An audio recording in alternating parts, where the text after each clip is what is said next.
Okay. Hello, everyone. We're live. No, I don't have an intro video, but that was cool that it asked me for one. Maybe I need to do that. In the Maybe I future, should yeah. get one. Or we should get one. You should do it. You know what? Hey, listen. And then we a good time. we should have an intro video because I think this is turning into a thing. This is our second one. So I don't know. I feel like we have so much to talk about every time we do this.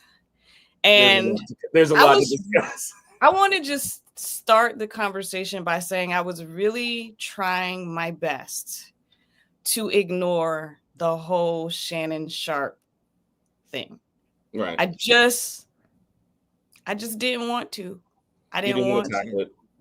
I was like, nope. Every time I saw it, this is me. Every time I saw something, I was like, nope. And I kept scrolling because I just didn't want to talk about it. And it just kept getting bigger. Because even if it started before that, because remember, you had the sex tape or the sex audio. Mm-hmm. And I did a video about that because I was like, somebody lying. Like, you can't accidentally go live. Like that just it doesn't work like that. I was like, that's not how things go. That's not how things work. You can't accidentally go live. So I was like, I did a video about that because I was like, okay, I'm trying to ignore you, but you're lying. Somebody's lying. I didn't say, I'm not saying you lying, but someone is lying. Right. And I tried to ignore that. But this has gotten, it's so far beyond just a celebrity, scandal type thing. To me, there's racism, there's sexism, there's patriarchy, there's all sorts of things happening. So I was like, I think it needs to be addressed. So I'm just telling you that I really wanted to ignore it. I really wanted to keep going. I was like, it's stupid and he gets on my nerves. But that and internalized racism. There's a lot of that too. Like there's so much going on. I mean, definitely. That I was like, I don't want to talk about it. It's like, do I really want to tackle this? Yeah. No, so I think the first thing that I'd really like to discuss, and excuse me, I'm trying to figure out my light situation. It's so dark in here. Anyway, I promise we can see you. Third time's the charm. The next time I do this, I will be. You gonna have a light for everything. Diana Ross on stage, and it'll be it.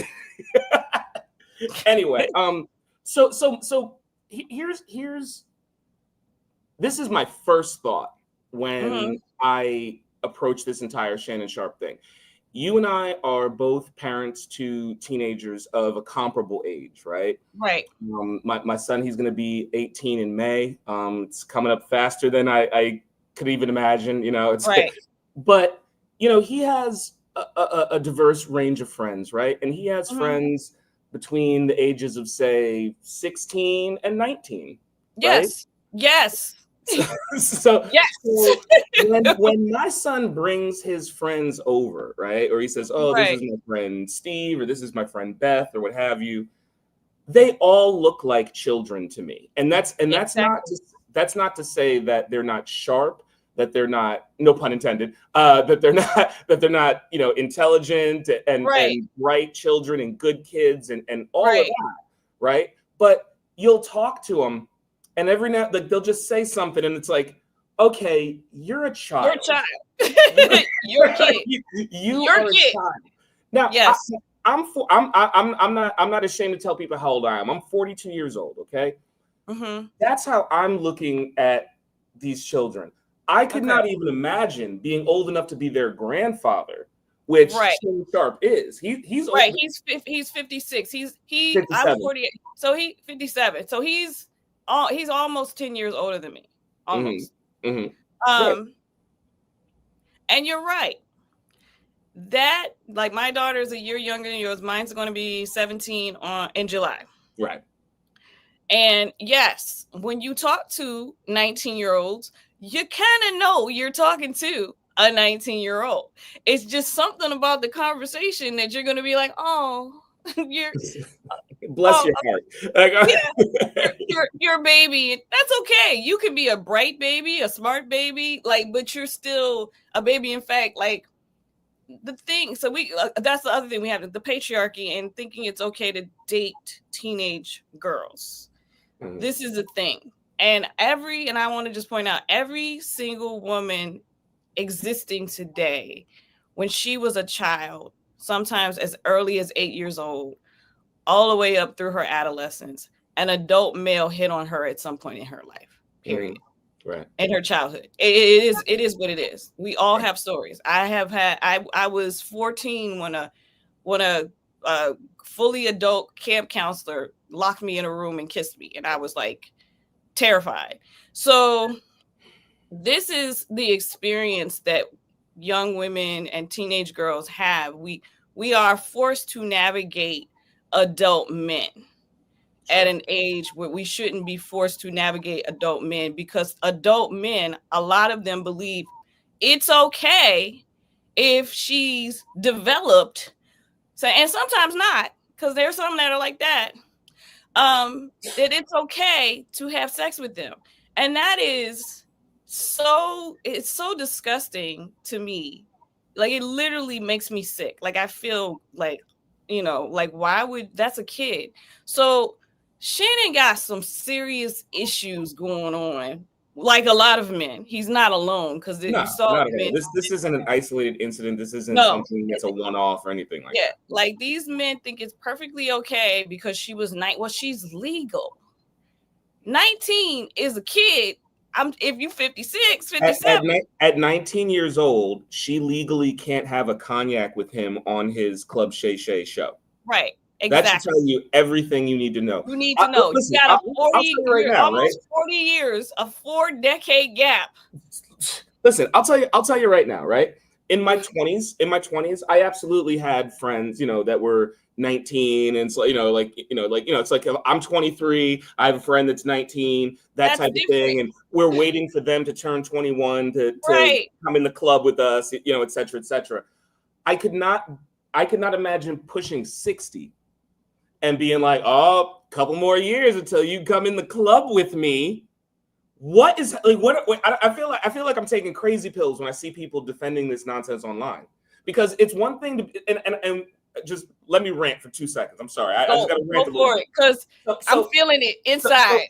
So one thing that really bothers the shit out of me is when men online defend this type of behavior as, oh, it's legal. Just the legality. So what you're saying is, if they pass some legislation tomorrow where we could finger toddlers, that's cool? Like, is it legal or is it right? Right. That part. I'm just saying, to me, listen, I'm going to have, my son's going to graduate high school soon. I might have a graduation party. We're not sure, honestly. I'm not sure if he wants a party, but let's say we have a party, right? And I bring everybody over here and there's a 57-year-old man. He got to go. looking at my son's friends like, hey, you're legal. You're 18. You gotta freaking go. Like, it's crazy to me that they are defending it. But what's crazier to me is, like, what is going on in these? Like, are you so controlled by your sexual nature that you can't use your brain for just a tiny second and say, this isn't right? Like, I'm trying not to be vulgar, but is your penis so, like, just out of control that anything that has, it's young, it's young, ooh, like, I'm gonna be like BD Wong on Law and Order SVU, and I'm gonna say it's not about the sex, it's about the control. It's about the power dynamic. You know what I mean? Because that's what it is. Look, Shannon Sharpe is a popular, famous celebrity, right? Mm-hmm. At the end of the day, if he were to just, I don't know, start a Tinder profile or something, he would be able to find at least a few dates of his own age, if that's what he wanted, right? Right. Like, objectively, listen, I'm as straight as the day is long. Objectively, he's a good-looking man, right? Like, right. But I think he has a complex. I'm gonna get to that later. But go ahead, keep going. Well, but what I'm saying is, like, he doesn't have any outward deformities, or he's traditionally, quote unquote, handsome. He's in good shape. He was an athlete. Shape. He's tall. He checks all the boxes. But what does he decide to do? He decides to choose teenagers that he can kind of control. But the irony is it's just because so many people have done this to, to their own detriment, is he wants that control, but now look at the situation. It's a situation that he's completely not in control of, because that teenager still had agency, and that teenager can still say, well, you said this, you did that, I wasn't comfortable with this, I didn't do that. And that control that he was looking for, he didn't really find it. Exactly. And I'll even talk about, like, okay, so when I was 19, I was living in Boston. And I was going to clubs that were 21 plus clubs, but I was just getting in anyway. I never tried to hide the fact that I was 19. That was when you could go to, like, they didn't have the scanners on the IDs. Listen, You get in. I remember. Listen. And the bouncers. I was clubbing at 16, so I get it. So I was there, and I showed my ID with the saying exactly how old I was, but they were like, "Go ahead, go in, like whatever." And when I was there was a guy. So I'm 19, and this is what I'm talking about with this situation with this young woman, and he was 30 something, and he really, really liked me. Now, the thing that was funny to me is I thought it was weird that he was even trying to talk to me. I was like, how old are you? Like, it was like, but because he was, it was over a 10-year age gap, he thought, and I knew this at 19, that I was gullible and I was a sucker and I could be controlled. And this is how I know, because he used to buy me drinks. He would buy all of my friends drinks. He was just like trying to make sure. And he was married. He was married. Yeah. Okay. And so even in 19-year-old me was like, this dude thinks I'm dumb. Like, but I'm like, okay, because I'm 19. I don't have money to be buying up the bar. I don't have money to be buying drinks with my friends. I don't have this. But what I do have is a dude who thinks I'm dumb, who thinks that if he buys me drinks, he's going to be able to, like, get an opportunity to take advantage of me. Right. That never happened, because I was aware at 19 that this man was trying to take advantage of the age gap and the power dynamic. And I was like, I'm going to flip it on him. We're going to party on this man's dime as much as we can. And we did. And we did. This man took us he bought VIP, all the stuff. We did all the stuff. And eventually you could tell he was getting a little tired of spending all his money and getting absolutely nowhere. Like, but it was like a year or so. Like, we were like, is such and such coming with us? And we were like, I was like, yep. I already hit him up. He gonna meet us there. We're like, good. We're good for the night. We're cool. We're gonna be all. And so it was like, this is what I see in this young woman. He saw that he had a young woman that he could take advantage of, and he had power over her. She saw a sucker, and that's what it is.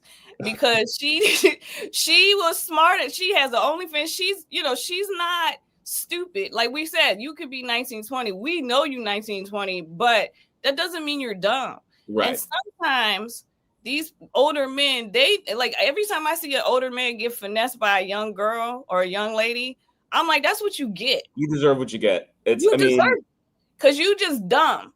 Because you shouldn't be that old and that dumb, but you are. So you deserve whatever money she gets. If she finesses his pockets out of 50 million, she earned it, because he went in with being very deceptive and thinking that he's going to take advantage of her, because that's what they want. They want to take advantage. They want to use up young women. They want to get as much as they can, and then they want to dispose of them. Because if she wasn't finessing and smart enough, he would just get rid of her and move on to the next one. Right. And that's how they do. Oh, absolutely. And it's just, there's this, how do I put it? It's clear what he wants, but because for him, in my view, it's about the being able to control someone, being able to kind of manipulate them. But I ask, when I see men behave this way, I really ask myself, why do you want this, right? So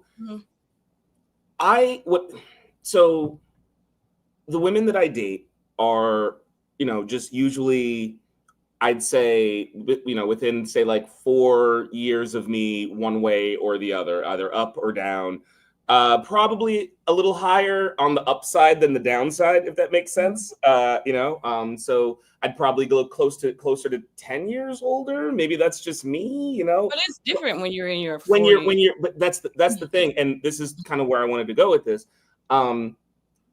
If I were to date an older woman, which I have, right? People may talk about that age gap one way or the other, and that's fine. I don't care. But I found it very interesting because I've seen a lot of people talking about Tracee Ellis Ross, right? And how she said, and they're like, she's doing the same thing. It's like, no, she's dating 30-year-old men. She's dating 35-year-old men. What do we? So you know what I'm saying? So it's like, okay, if there is an age gap in my life, for example, if I'm dating someone, if I'm right now, I'm 42. So if I'm dating someone 10 years younger than me, I'm dating someone that's 32 years old. I'm dating a grown ass man. Okay. Right.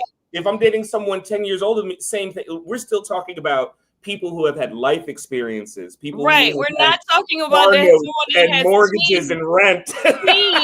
Teen at the end of their age, like 19, 18, 19, like, bro, what are you so the thing is, but again, it's like, so when I think about it in that context, I think to myself, it's like, okay, there's nothing wrong with an age gap in theory. No, it's not. Right?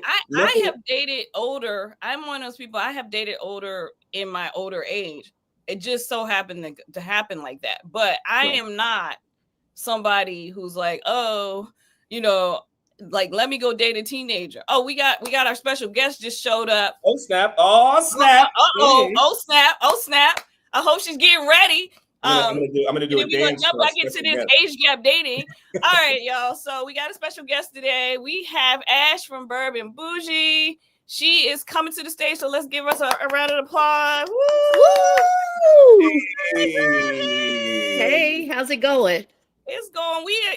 We're talking about this Shannon Sharpe foolishness, and I will just tell you what I told Chris in the beginning. I was like, I really did not want to talk about him.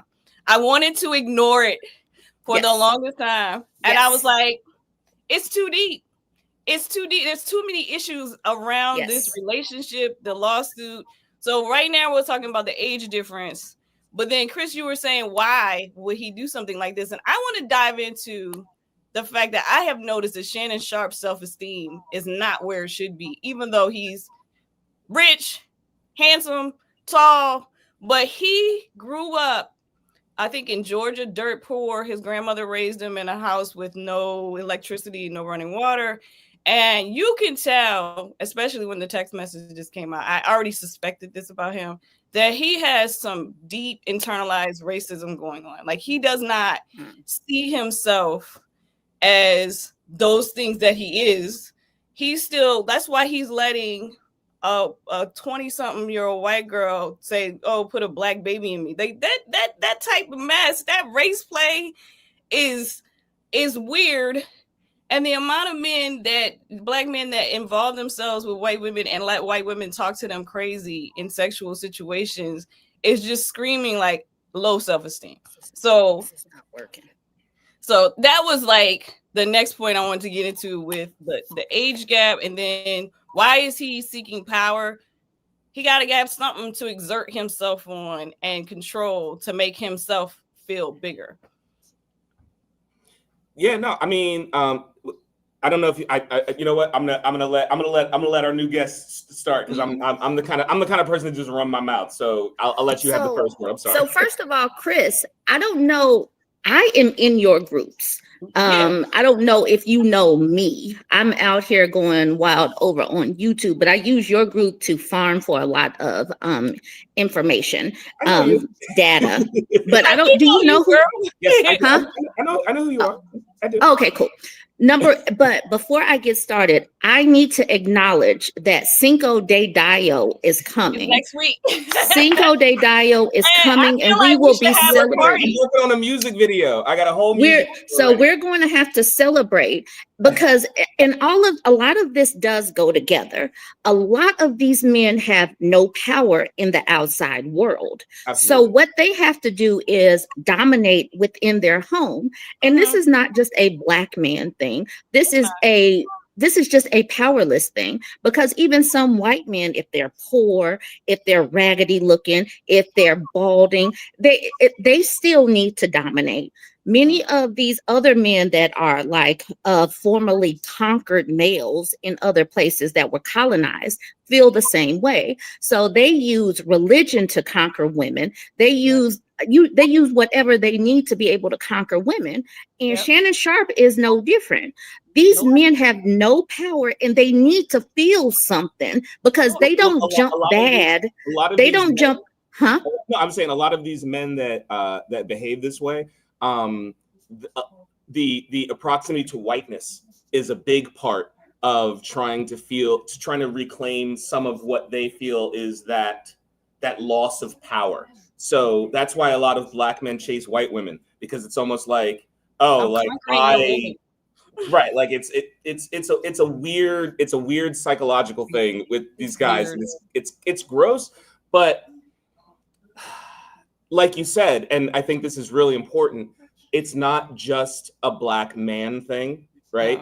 In the sense that men of a certain station in life crave a certain amount. Well, not all men, because some men are just happy with who they are and their lives, what have you. But there are a lot of men who believe that they deserve more, right? Or that society isn't giving them what it should. And that's why in their interpersonal relationships, they crave this kind of weird power dynamic where it's like, I am the boss. I am the king of the castle.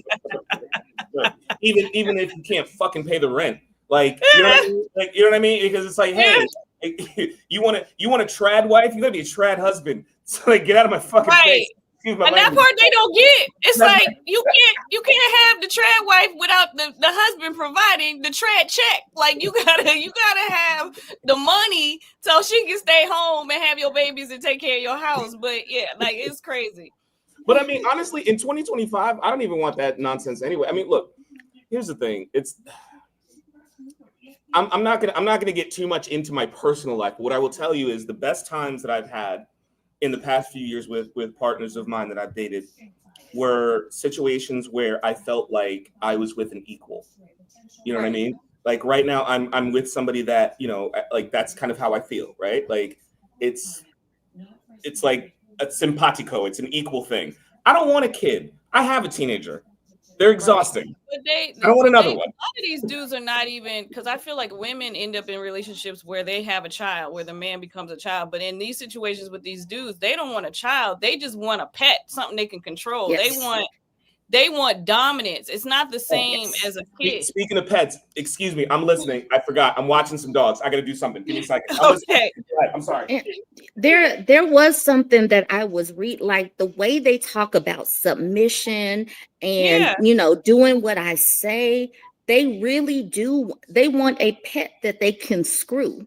And that cooks and cleans. Like literally these men, they get a bargain basement deal where it comes to women. If they can get a woman that just shuts up, opens her legs when told, cleans up, does all of these things, because they get so much out of being married or having some woman live with them, even if they don't even like that woman. If they have a woman in their household, that means that woman is doing most of that other stuff, and they can go out and be a community peen and, you know, be with the woman that they really want to be with. But to bring it back to Shannon Sharpe and everything, number one, I don't know if he even needed to, you know, have a pet. He wanted a pet for whatever reason. Like, because he's been dating around a long time.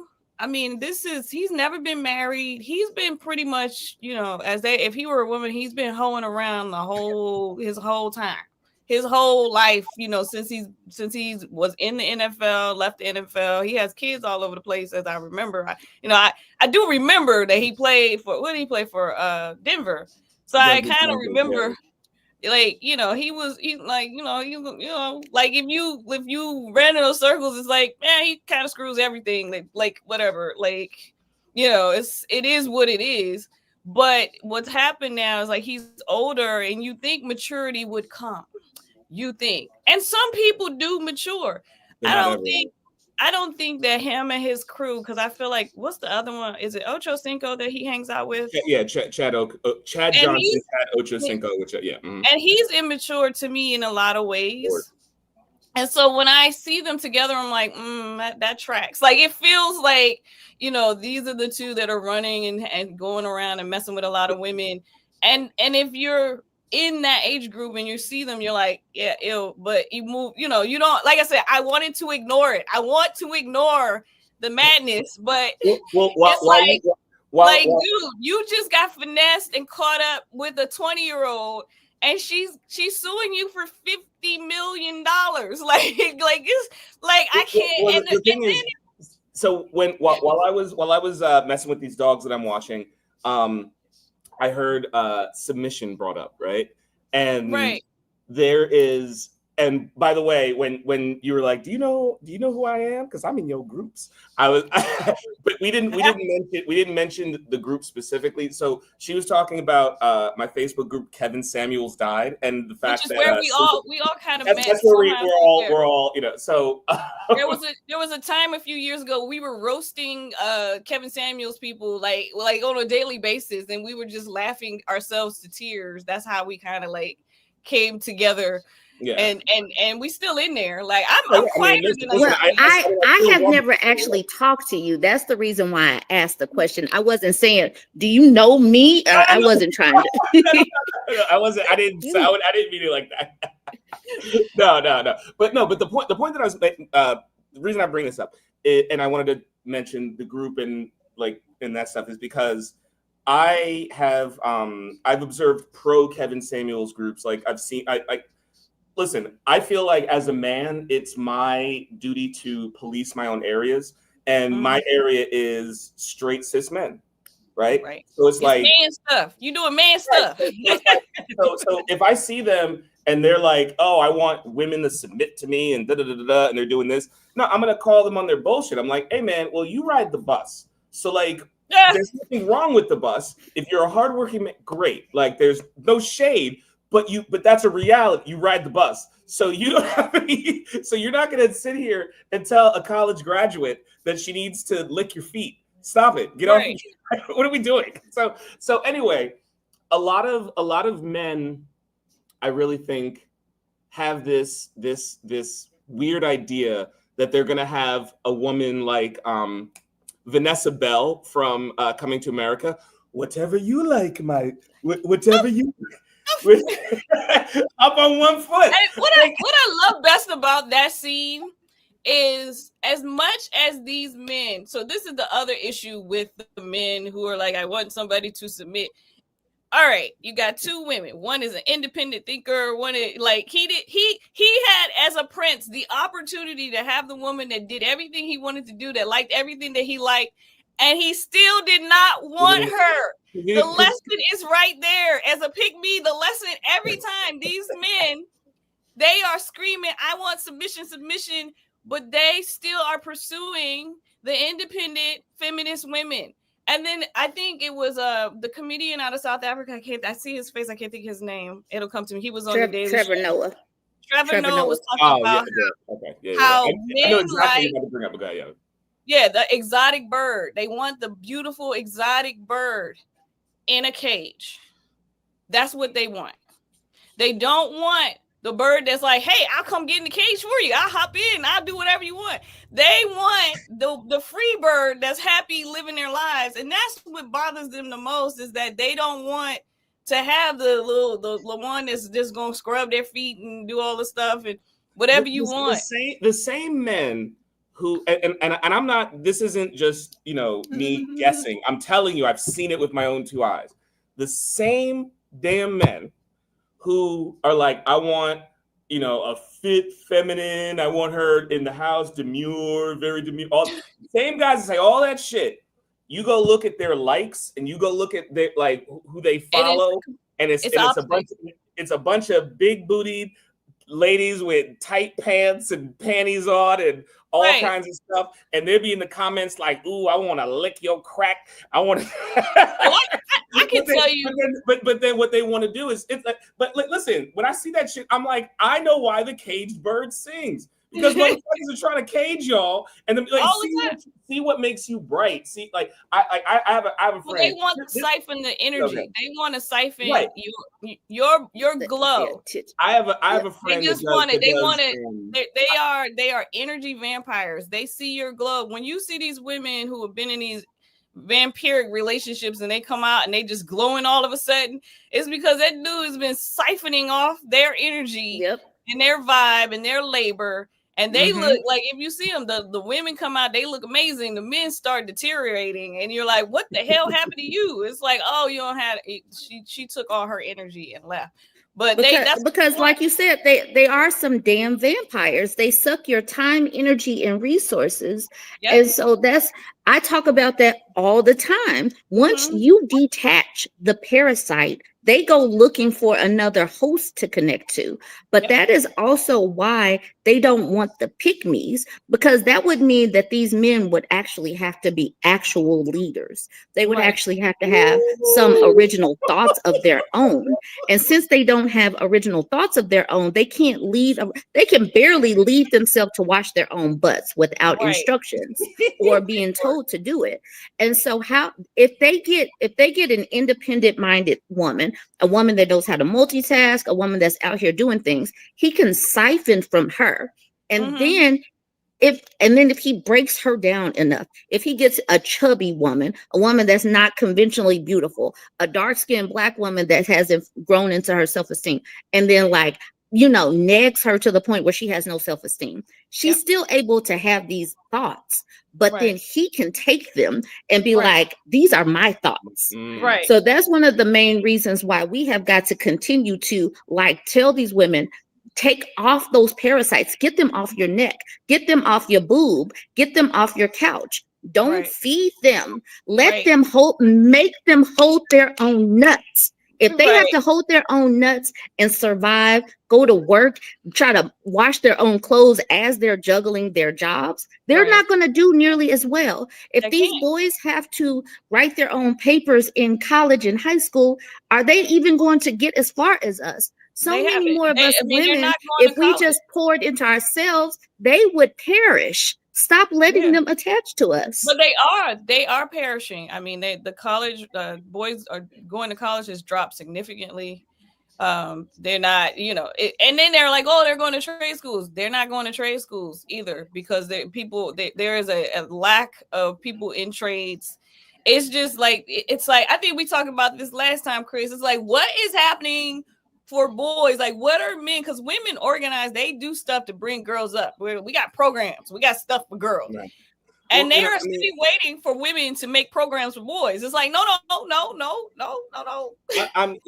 We're the feminists. We're the feminists to do boy stuff. You guys want to hear it from a man's perspective? I'm just because this is you raising a boy, and I'm sure he's industrious. No, so what I've noticed just in my adult life is that, and this is kind of anecdotal, I don't have hard data on this, but I've just observed that women are a lot better at organizing community on a grassroots level, right? That's something that I truly believe in, though. And that's why Kevin Samuels died and the other satellite groups exist. And, that's what I'm trying to do. What I can tell you is that when I go into some of these kind of manosphere spaces, I don't go in just to specifically fight and pick fights with people. I go in to try and, change minds and get people on my side and get them to understand where I'm coming from and what I'm doing and why. There is a lot of resistance towards that. So what I would say is there are probably more men out here that think the way I do than we might realize. But I think a lot of times on the internet, particularly with conservative voices, the loudest voices oftentimes can shout down the majority, and they can make themselves seem like they are the majority. When I'll tell you, like, when I talk about the men that I know in real life, right? Like my friend Matt, married with a child, firefighter, worker. Let me not dox my friend Matt, but all of the men around me are normal as shit. All this like, weird internet shit is not real. It's definitely internet. You know what I mean? That's my experience. But it's like a couple of lonely, weird guys just shouting from the mountaintops and making it seem like this is how the majority of men feel. A lot of men, honestly, and I'm just keeping it real. They were like, they just want to watch the NBA, and they don't like. They're not even concerned with things. That they want to go home and watch a little basketball and do their thing. I mean, I feel that that's true. I do. Like, even in my real world, I feel like there's internet and then there's real life. And in my real life, I know way more men that are normal. I actually don't know any manosphere type people. And if they are, they're closeted because they know me. Like if it is that, people aren't going to say this shit with their whole chest in someone's face. And I know this, but it still does not explain why boys are not progressing, because we are in this place where boys are not progressing. And I think, really honestly, I do believe it's because everybody's waiting for women to take the helm to help the boys. And it's like, we're not doing that. Like, if I had a boy, that would be different. I would take the helm for him. But I have a girl, and I can tell you that my daughter, she just went to prom last night. She not worried about these dudes out here. And they already, y'all saw the pictures. They all I did. Yeah, they in her face. Like, they're in her face already.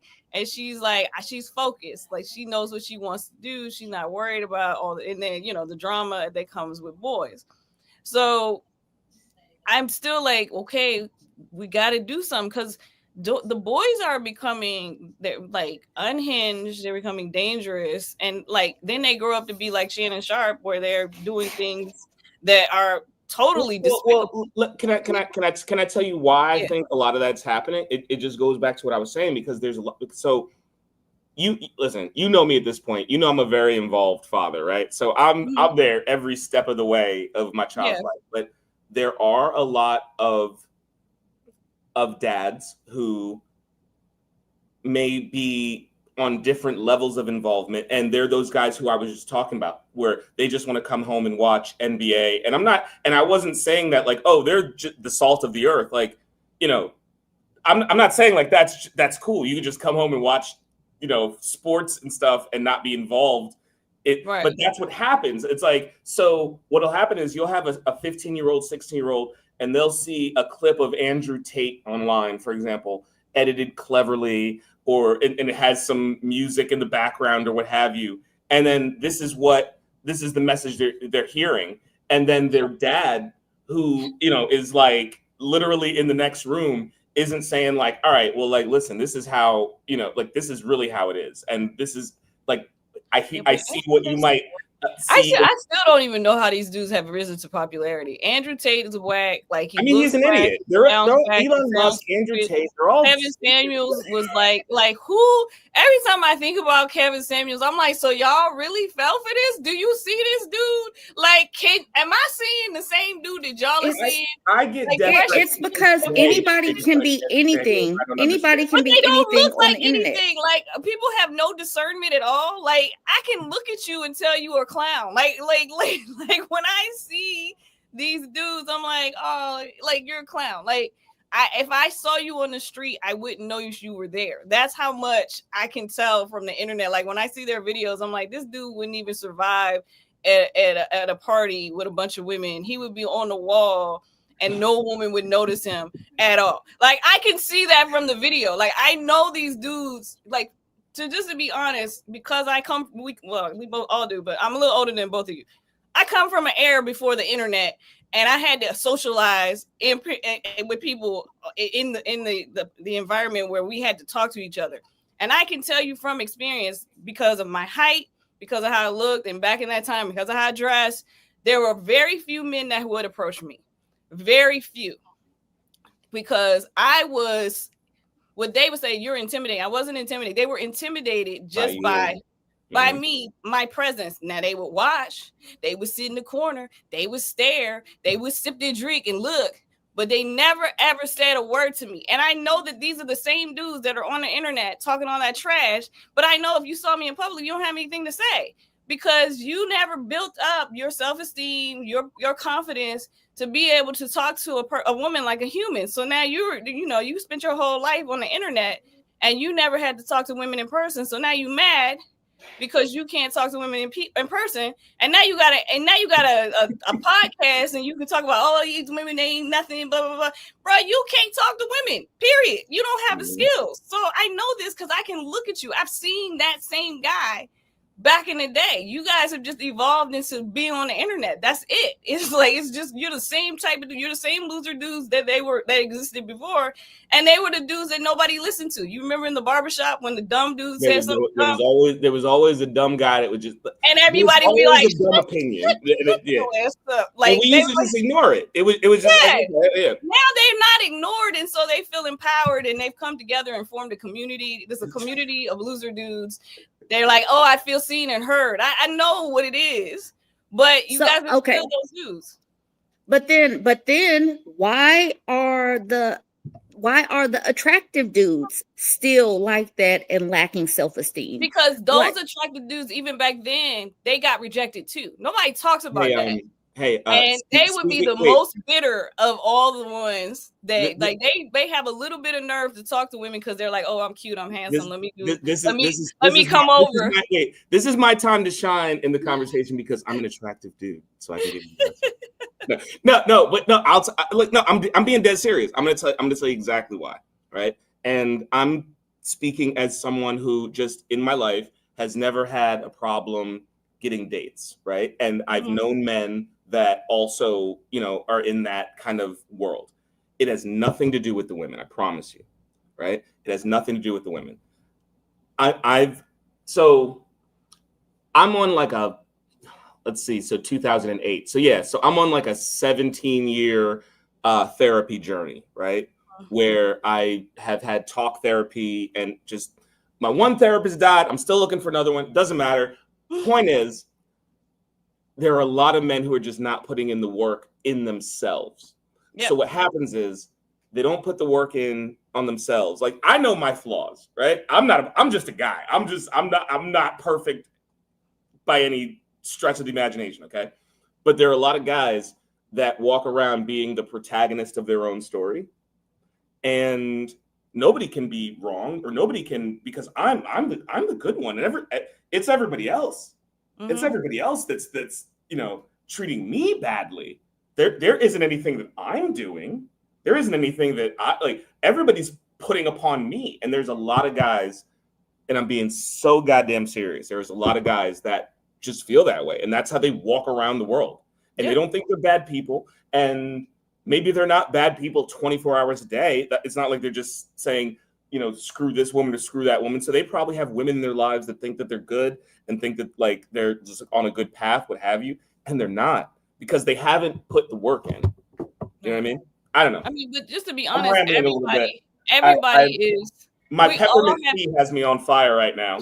Oh, I forgot about my tea. But so good. Everybody has people who think that you're a great person, and everybody has somebody that thinks you're like the worst person in the world. We all have those. We're good and bad depending on the perspective of the person that came in contact with us at whatever point, at whatever happened. But really, when it comes down to like a lot of dudes, when you're saying why are so many handsome dudes so upset? Because handsome dudes feel entitled when they're like, I'm handsome. And I feel like, and I'm not saying you, Chris, but the ones that no, I was tongue in cheek. I'm saying I've come across those.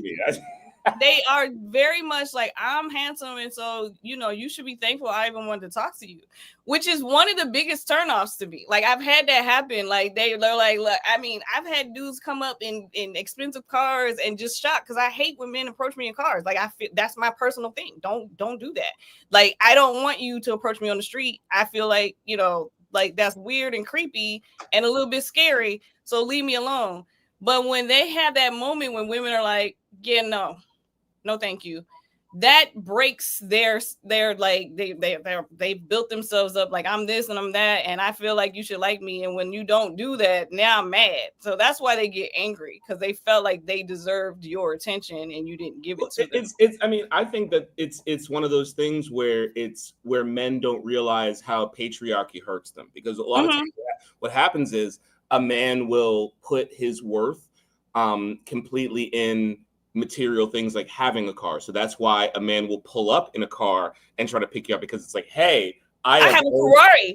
Do you see my Ferrari? So now women shall love me. Right, dude. I had a dude in a Ferrari. I was in Maryland. He came up to me in a Ferrari and he stopped the Ferrari, and that freaked me out. I don't like when I'm walking down the street and somebody stops their car and gets out. That's danger. Like, it's a red flag for me. No, but the thing is, it's funny because I was just talking to my partner about a very similar thing the other day, and what she was saying was just talking about how a lot of times men view women as objects. Yeah, it's just a thing. So it's like, I have this object, therefore I should be entitled to this object, and like. Right. Yeah, and then the thing that was crazy is I said no thank you and kept on about my day. Do you know this man went in park and like followed me, which made it scarier, because now you're a stalker. Like that makes it worse. Like, don't do that. But I also feel like, okay, I'm bringing it back. Wait, Kai, hold on. Wait, Kai, hold on. Where are you walking? Where are you going? She finding a better spot. She is walking around. Where are you walking? Where are you going? You on mute. So I'm in my leasing. I'm at my apartment complex community area. Okay. And it just opened up. Like, the lady is walking around with her high heels on. Oh, okay. And she just turned music on, and I'm like, okay, let me. No, because I was saying, listen, I was listening to everything you said. Okay. Oh no, we were watching walk. Oh, you look cute. Like, that's all I know. It's like, she looked good. She said. I just, because I wanted to make sure we were all like at the same time, you know. Yeah. I muted myself because it all of a sudden got loud. That's what picked my ear up, because there was no ambient sound from your end, and I was like, "What's happening?" Yeah, that was me, because that lady, she's making the community area come to life. But I mean, like, okay, back to I'm sorry, I apologize. And men like Shannon Sharpe that have money, they are like older and they've gotten all this stuff. They are still like those dudes. They feel entitled to women to do what they want. And like you said, as an object. Like, I'm pretty sure that Shannon saw this girl as an object. Like, and didn't he threaten her too? When she said she was gonna. I have another page that I'm trying to get up and running, Bourbon Bougie News. I got 1,000 subscribers over there, but I'm not monetized. So later on today, after I finish up with my workout, I'm going to read the lawsuit. That 14-page law. Have y'all actually read that lawsuit? No, I saw somebody comment it. She read it, and she said that, you know, the rape charges were disturbing. It's disturbing. Because I think it's like he took the condom off or something like that, so it removes consent. So I'm not sure. I didn't read it, but that was what. Please send me a link to that page, by the way. I will absolutely do that, because I'm trying to get it up and running, but it's not monetized, which is cool, because I can say the words, because y'all know how all of the censorship goes. I'm not worried about my video coming down, and I'm going to read this thing. It is very disturbing, because like, just thinking about, there is a woman right here, a woman that's 1 year out of high school, and she comes over and you just demand her mouth. You demand her opening up her legs, and you're just going to be that buck that just goes up in her wherever you choose. Like, what kind of human are you to do that to someone? Huh? And then they have another woman accused him of rape. There's another one. So I feel like, you know, he just took leave from ESPN. I feel like the floodgates might start opening, because there's a second woman has come forward. And Yeah, I just read that this morning that there's another woman who's accused of a rape. And it doesn't surprise me. Like, I'm never surprised. I think I said this to you, Chris. I'm never surprised when a famous man is accused of doing something disgusting. Why should you be? You should never. I'm like, oh, like it's just every day because I'm a woman and I walk around as a woman and I know the disgusting things that men have said or done towards me, and so therefore, and some of them are people in power. In fact, I find that men who have power usually do the worst stuff.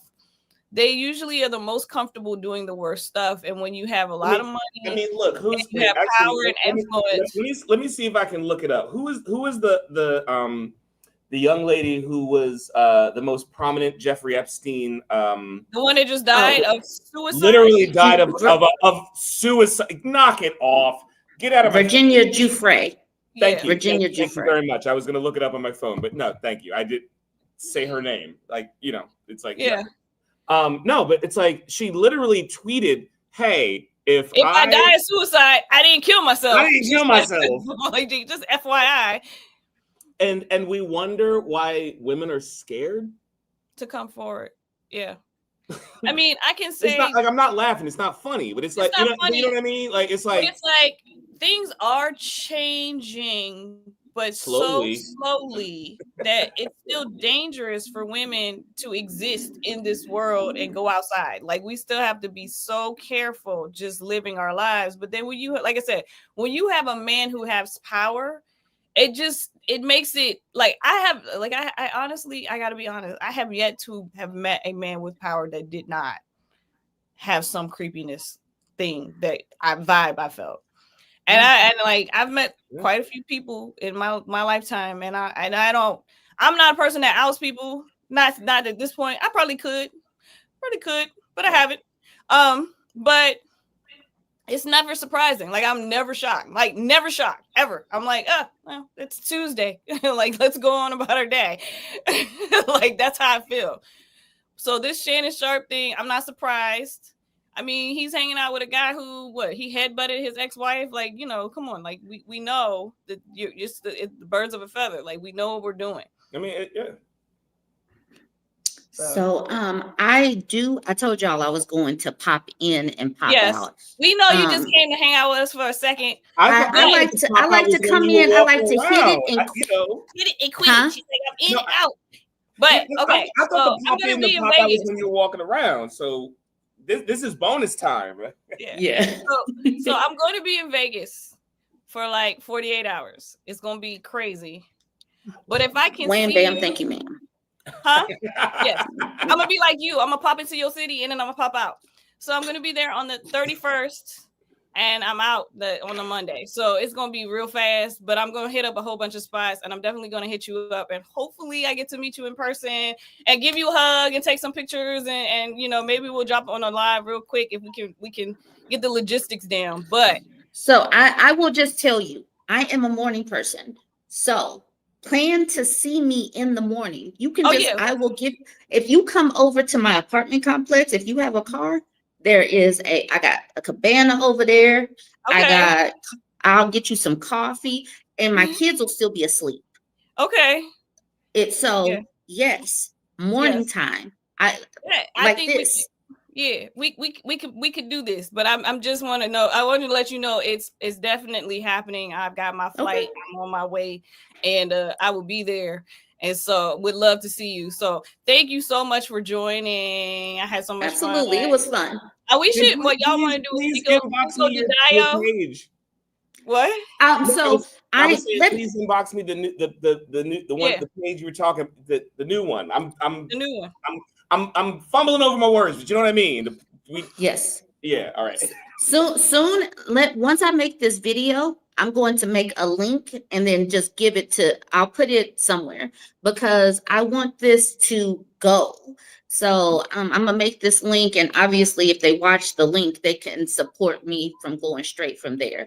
And we'll share the link in the group, and I'll hit that everyone tag because I'm out of Facebook jail from groups tomorrow. That's why. By the way, that's why I haven't been in the group. By the way, because they put me in Facebook for yelling at somebody who was, It was a patriarchy thing. It's fine. I don't be arguing with these people on Facebook no more.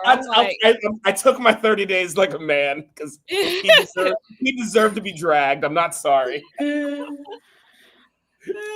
But yes, so I'm gonna go ahead and head out because actually I'm not gonna head out. I'm gonna sit right here and make this video.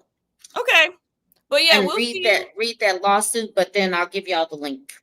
Sounds good. Thank you, Ash. Bye. We'll see you next time. Oh wait, Cinco de Mayo. Y'all want to do Cinco de Mayo? Are we gonna have like a block party? Like dead Kevin Samuels.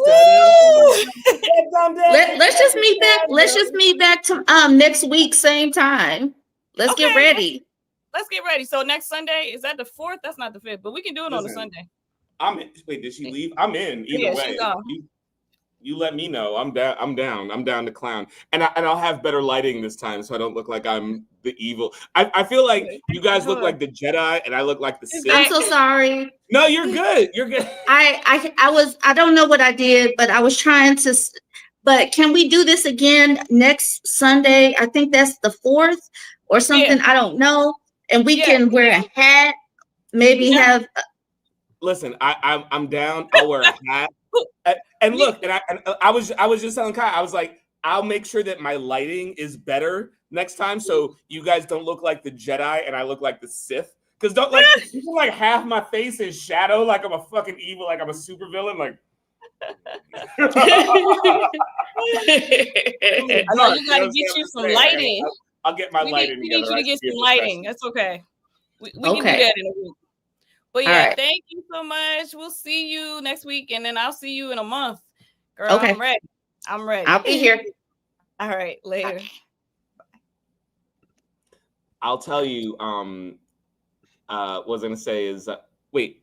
Oh no, I thought you were gone for a second. Oh no, I was gonna say is so. Let me. Okay, this has nothing to do with Shannon Sharpe. I'm just asking you. I've never been to Las Vegas, and that is one of my bucket list kind of vacation destinations. How do you like it? I go to Vegas, and I don't know how many. I've been many times. My girl lives there, so I'm going down to see her, and we're going to go to the Kendrick Lamar concert, and I'll probably make some videos. But I go down there probably once a year, once every other year. Really? That often? Since she's moved there, usually in May. So it's like April, May. I go like not every year, every other year or something like that. And we like, how do I describe it? It's always fun. Yeah. She lives there. She sends out an itinerary before I get there because she packs in a lot and the time that I'm there, mostly pool parties and shows. And so we go hard. We go hard. Like if you look on my like whatever social and you look for Kelly and Kai go hard in Vegas. Y'all go hard in Vegas. Go hard in Vegas. One more question before we get back on track. So right. So last summer, I made a decent amount of money on Facebook, you know. So I decided to bring my son to Miami Beach. And the reason I brought him to Miami Beach is because he's still young. So he didn't. Oh, it's very child friendly. Oh, see, that's what I was asking. That's what I was going to ask. I'm taking my daughter to Vegas, and we, the shows are all ages for the most part. There's a few that are not, but you go to the shows, you can walk the strip. There's amusement parks. There's so many activities. It's pools. Not Vegas from like 25 years ago. Where it's like the resorts have amazing pools, and then they have amazing food. I mean, to me, it's like, okay, how do I feel? It's pedestrian in the sense it's very American. Like I feel like I'm doing a very American thing when I go to Vegas. Like Vegas is not, Vegas is like I'm gonna wear the crazy clothes and act a fool and go to the pool and eat and just be like outrageous American. Like I feel like it's a very American place. Right. And there's a lot of Americans there. Like that it feels But I like Vegas because I always have fun. Like it's always a good time. Like I don't gamble. I don't gamble, so I'm missing like the main. I don't reason. Gamble. See, that's why I didn't jump to go to Vegas because I don't. Gamble. But I mean, as far as like, because you're a parent, as far as deals though, you can get a really good deal in Vegas in terms of flights, hotel, food. Food is probably the most expensive thing, but you can get a really good package.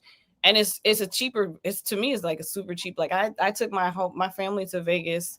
I had a suite and everything. And it wasn't bad. Like it was. Nah, it wasn't bad at all. I was like, like we do this all day, like Vegas all day. Like we balling out here. Like it'll make you. That's what it's built to do. Vegas is made to make the average American feel like they're like a baller. Right. And so yeah, you should go with your son. You'll have a good time. Like, no, yeah. I'm definitely gonna take him. So anyway, anywho,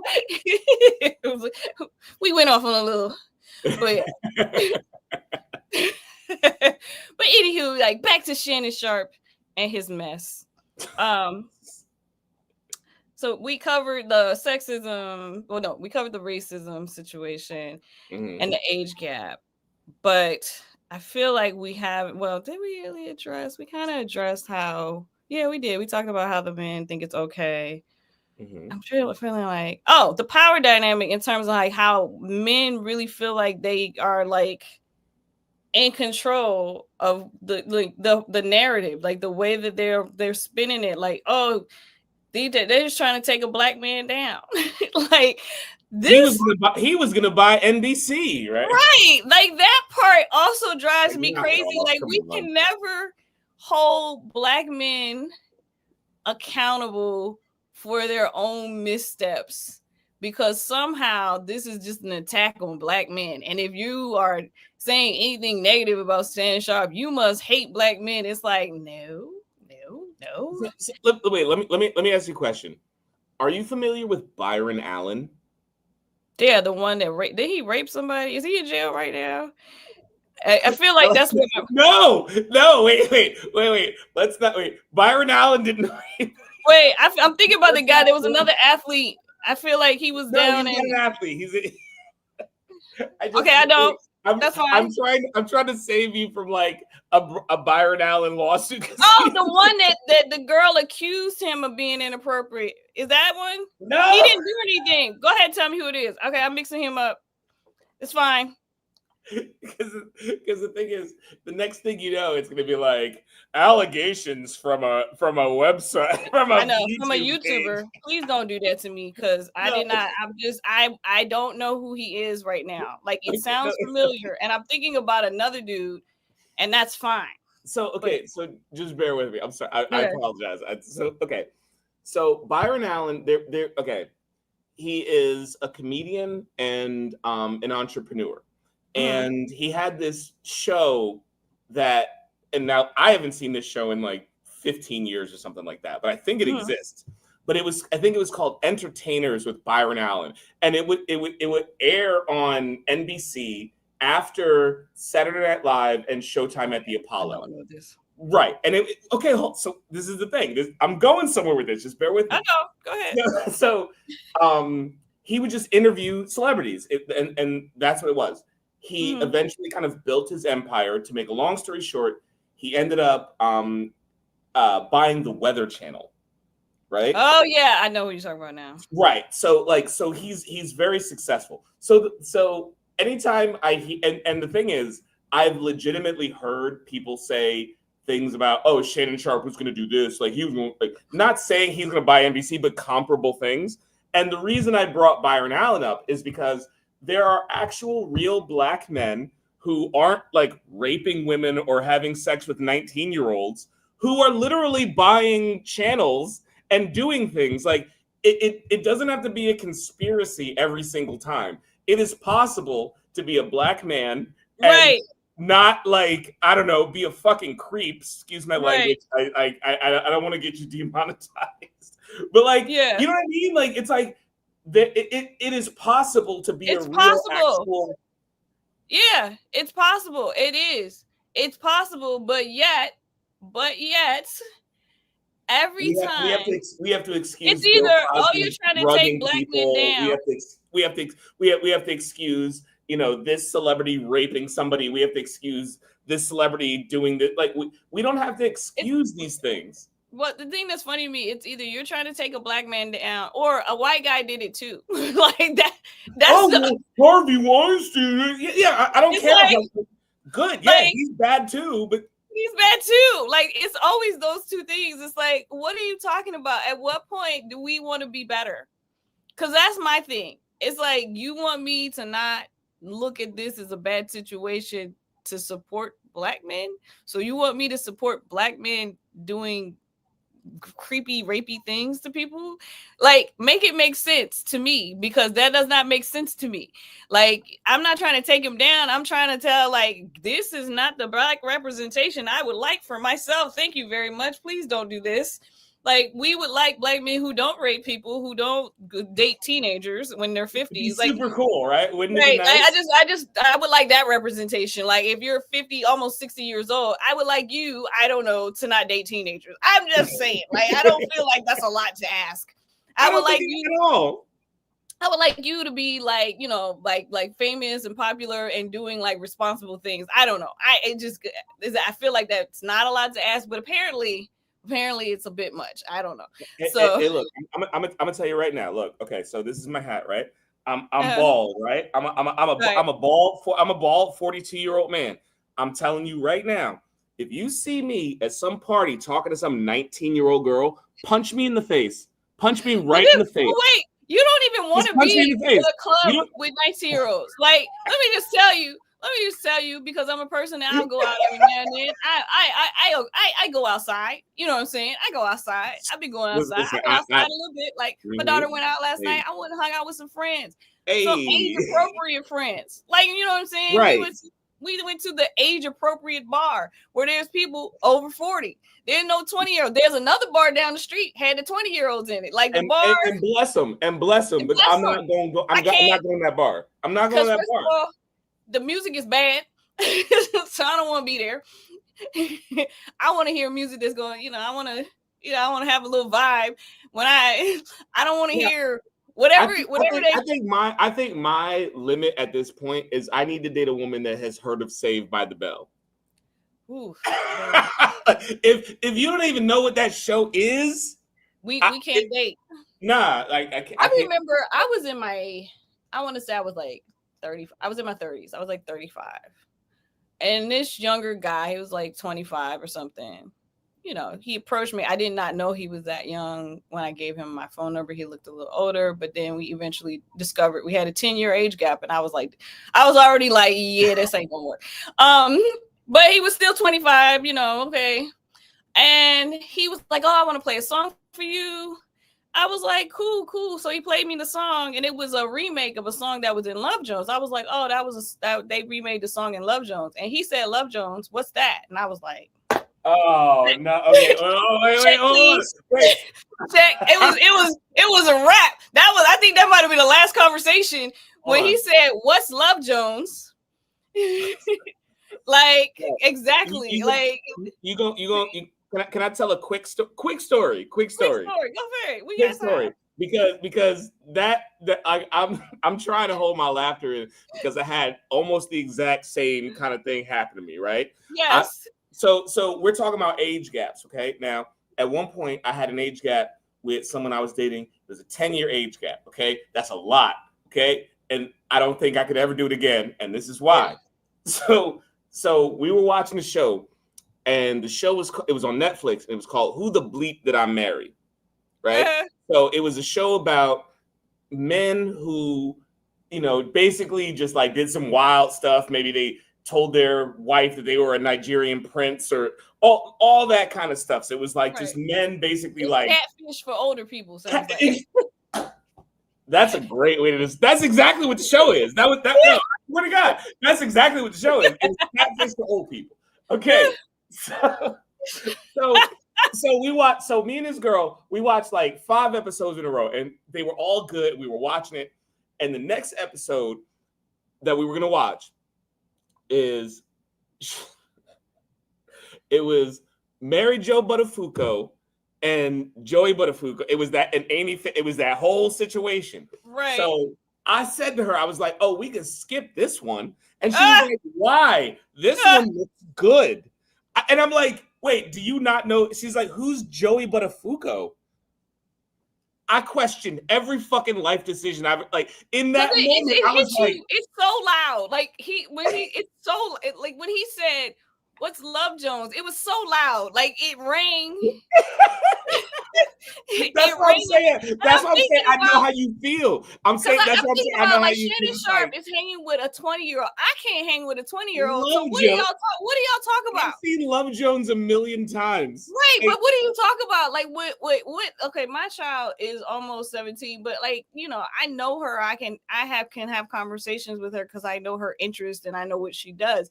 But if a random 20-something showed up in my house and started having a conversation with me, what are we gonna talk about? Like, what are these men who are dating teenagers? What are y'all talking about? What is the conversation there? Because honestly, like I said, it was so loud. Like when he said what's Love Jones, it just rang. It felt like a gong had hit my body, and I was like, it just vibrated out. I was like, I can't do this. Wait, hold on. Wait, that's what I'm saying. When she told me that she didn't know who it's just like you're like I felt like I was doing something wrong. I'm like, right, like you just feel like, I'm definitely where I should not be. Like all of a sudden you start looking around like, what? Like I don't understand how these men they don't have that feeling because like I said, that was it.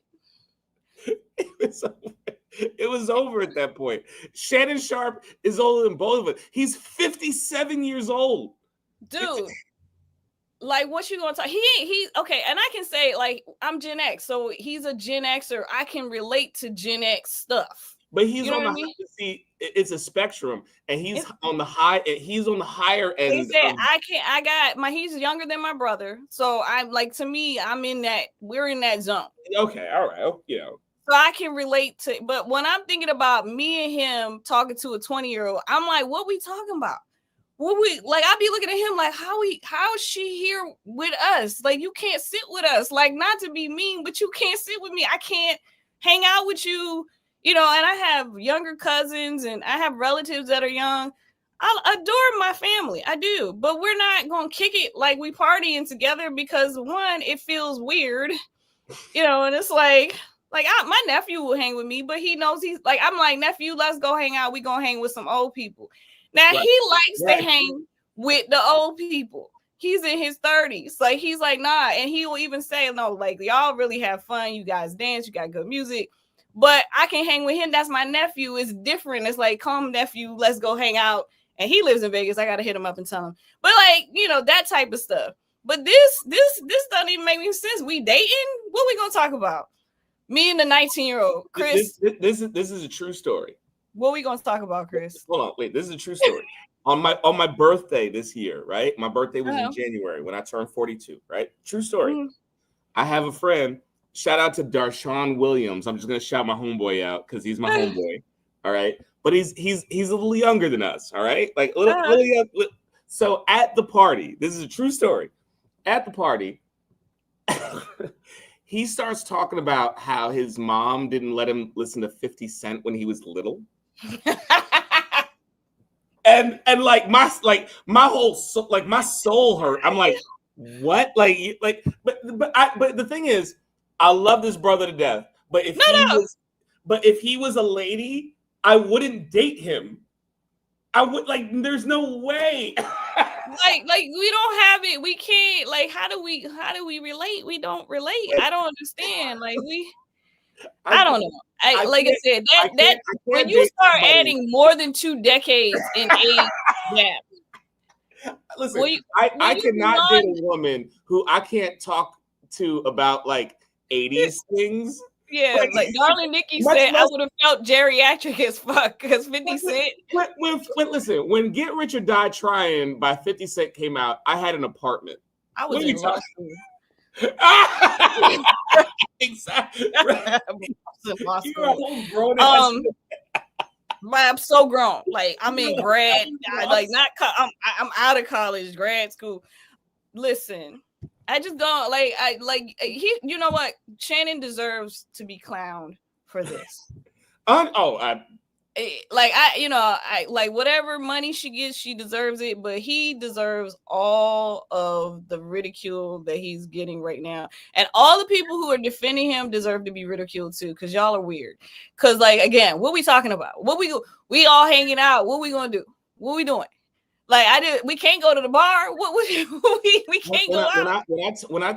Now like I told you, the guy that was at my birthday party, we all laughed, okay, right? But then you were like, reality set in, like, oh. It's like, no, but it's like, for real, like, you are actually really younger than, like, yeah, like for real.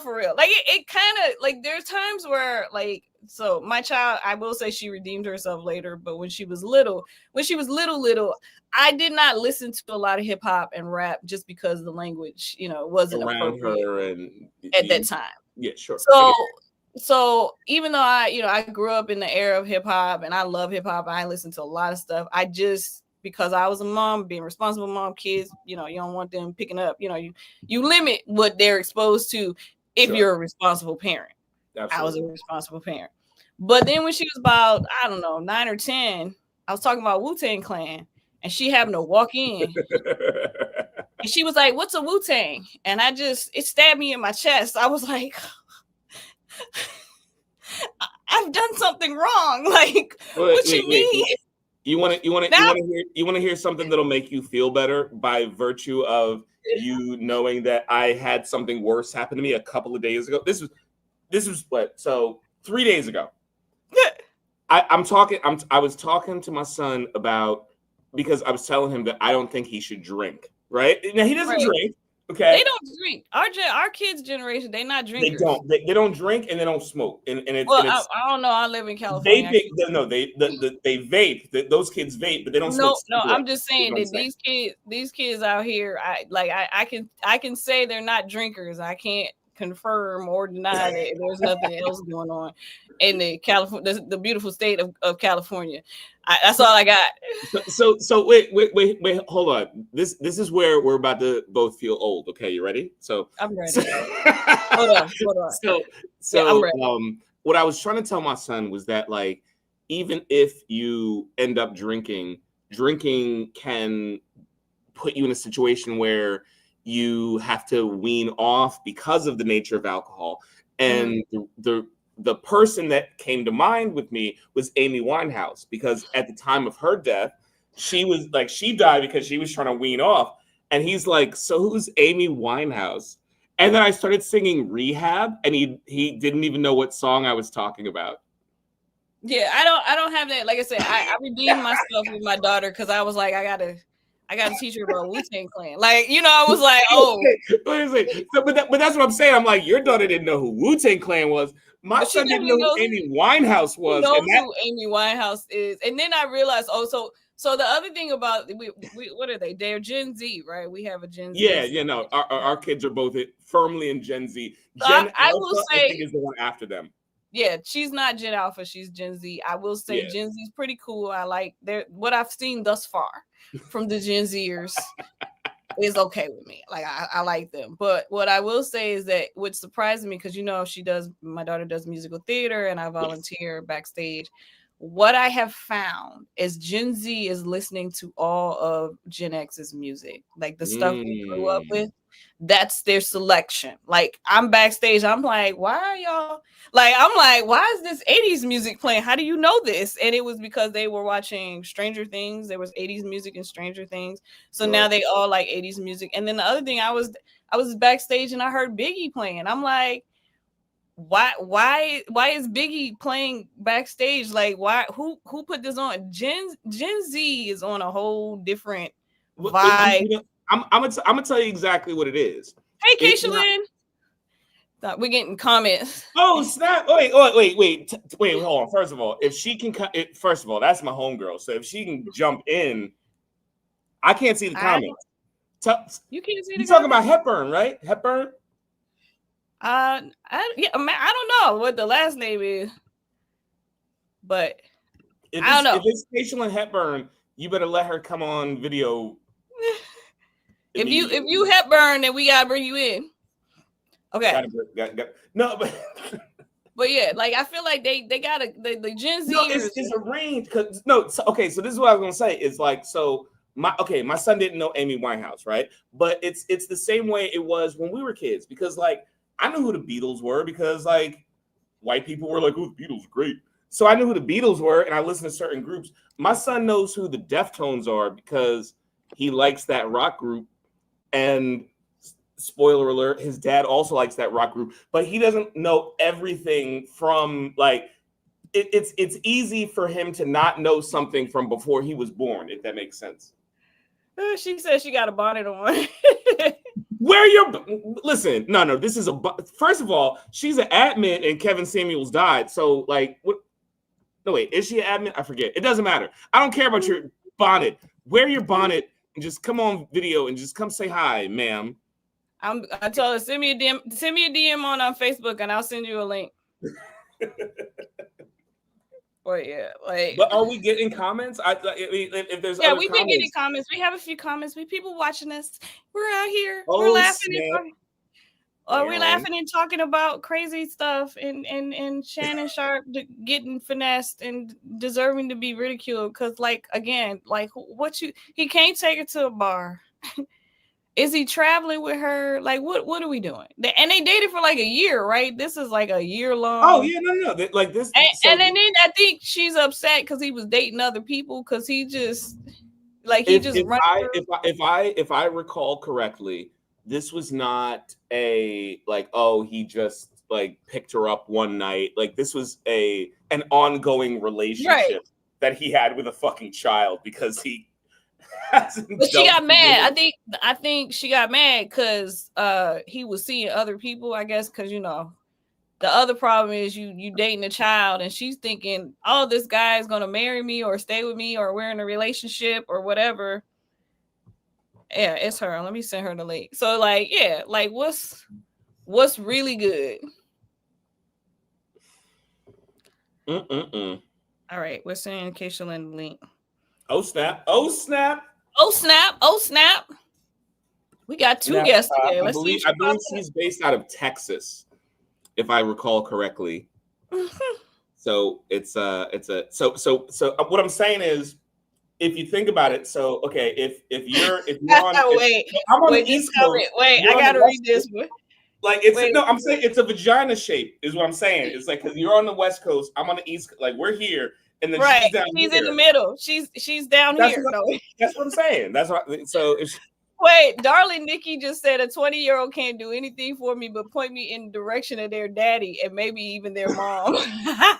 Hey, listen, tell darling Nikki I'm that dad. No, I'm joking. I was like, hello. Hey, no, that's how I feel because I can't even. I can't. Like I can't. Nah, I can't. You listen. I'm sure there are plenty of suitors that listen. Your yoga thirst traps, I think, work. No, am I wrong? Like I know that my posting on social media makes people feel like they're thirst traps. First of all, I just post myself, whatever you want. Right, I'm just posting myself, but I've been accused of posting thirst traps for like I don't know, almost 3 decades at this point. Like it feels, and so therefore I'm just living my life. But yeah, I still get like dudes that are like 80, the kids. Like, what you like? Go play, go do something. I don't know. Ooh, look at that pose. I want to do some downward dog. I can't. Darling Nikki says you and her are almost neighbors, and she's surprised she hasn't run into you yet in the wild. You know what? She might have, but so you know what, darling Nikki, you want to come outside? Come in. I'm off today. Why do you think I'm doing a podcast right now? Come hang out. What's good? We'll smoke some weed. The thing is, I was about to smoke weed like on this podcast, but like I'm trying to be professional. I got my weed right here, darling. I feel like it's Sunday. I got on sweats. We chilling. I feel like it's real laid back over here. No, all I need is 2 things. I need water because I'm a big water guy, and oh my god, this okay, peppermint tea. So it's peppermint ice tea. The ice is in there. Oh, it's real good. Is it sweet or do you do no sugar? So I'm not a big sugar person, but I put one. It's just a hint of sweetness. With a hint. Exactly that's so refreshing. That's a refreshing drink. That is a refreshing drink. I feel like I need to sit. Oh man, it's like in Vegas. That's what you need when you go to Vegas. You need to have a iced peppermint tea with a hint of sweetness. while you sit poolside. There's Kayshalyn. Oh, hold on, wait, hold on 1 second. Oh, okay, so we got. Okay, no, it's fine, Christian. You can come in. My kid's coming home, so the dogs are barking. Hold on. Benji, Mimi, so Sunday is my cooking day. I have a meal prep business, so I'm cooking. I heard the last comment I heard was Darling Nikki. Hey, Darling Nikki. I love the bonnet. Hey, that's what was on my hair before I got here. I was like, this hair is, it's gonna stay contained. But you look radiant, like you out here making some good food. I am. Darling Nikki, where do you live? I'm trying, because last thing I heard, she said she's surprised we haven't ran into each other. Yeah, I'm in Dallas. But you just said you got to put your pinky up when you drink your peppermint tea, Chris. I do. I know. You know what? I'll do it. Oh, because it's tea. Okay. Yeah, I got the tea. I got the water. Hold on. I'm sorry. Benji, Mimi, shut the entire fuck up. Go to bed. Why do black people talk to our dogs like this? Because our dogs are black. These aren't even my dogs. That's the thing. They're just talking to pets like they people. Like, hey, I know you understand what I said. Like, I need you to be quiet. Like, stop playing. It's just that my son walked in, and because he lives here, and they love him. No, my child she's in the other room, but I told her, I'm like, okay, I'm about to go live. Do you need anything? My son's asleep. He's 15. Y'all know how that goes. He's asleep. Yeah. I know the vibes, of course. Yeah. But yeah. So, okay, Kayshalyn, we got to get your little points how you feel about Shannon Sharpe, because that is the subject for today. Look, she made the face. She was like, she knew it. She was with it. She made the face. Okay, of course, the biggest issue of all for me is the age difference. But also, okay, how tired are we of the whole big black man gets small white girl or young white girl, puts her in danger, or big scary black man? Like, are we not tired of that? Are we not tired? It's the King Kong fantasy. Mm-hmm. Hey, love who you love, but if it were me, and I've never been a big black man, but if it were me, I'd be nervous of white women at this point in history. I'd be nervous. I'd be scared. I'd be like, you know what? I have too much to lose. Especially small, young white women. I'm not going to bark up that tree. And it seems to be, that's always the tree that they're barking up. Like, even with O.J. Simpson, Nicole Simpson was a little younger, from what I've heard. She was. No, that's a matter of public record. Right, allegedly. Huh? I'm going to say this because as a woman, I generally have support for all women who come forward talking about they've been sexually assaulted. I will be honest with you that when I see a white woman accuse a black man of sexual assault, that always gives me pause. And it's not that I don't believe them. It's that so many innocent black men have been lynched because they were accused of looking at a white girl or sexually assaulting a white girl or raping a white girl. And there's a historic thing that has been going on for so long where many innocent black men have died or been sent to jail when they did not harm a white woman. But okay, I like I said, I'm still on. It just gives me pause. I'm still supporting until I know. Because let me tell you something, because this is something that came up already in this stream, right? Mm-hmm. That is why it is so important for black men to police their own areas. Like I mentioned that before, where I will go into pro Kevin Samuels spaces, pro Manosphere, Red Pill, et cetera, spaces, because my idea of policing my own spaces is, going into those areas where cis, male, heterosexual guys hang out, and you have to police your own areas. So what happens a lot of times is we're not having our men tell the younger generation, hey, this is what you should be doing. Right. Like, that's the problem. You know what I mean? And I think what we need are more fathers and just, even if it's not fathers, just more mentors saying like, hey, like, this is what it should be. This is what it is. And all this manosphere shit is bullshit. Because I mean, like, just to be honest, like, we all deal with racism. Like, we all do, all of us. And so we have to teach our kids, like, I know that you feel like things should be different. However, wait, hold on. Miss Hepburn, what you cooking over there?